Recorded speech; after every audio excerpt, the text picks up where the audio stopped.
اهلا بكم.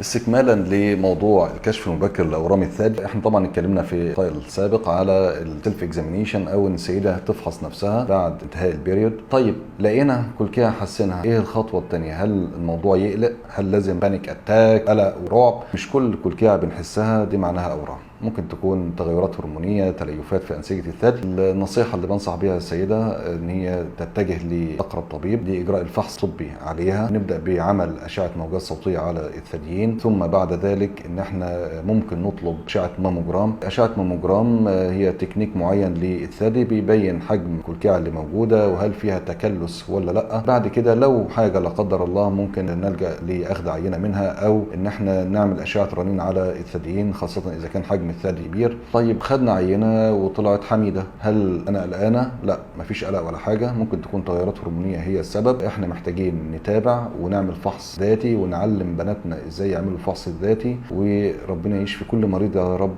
ويصرف عنها كل سوء ويقلل خطه علاجها بالنجاح والشفاء التام ان شاء الله.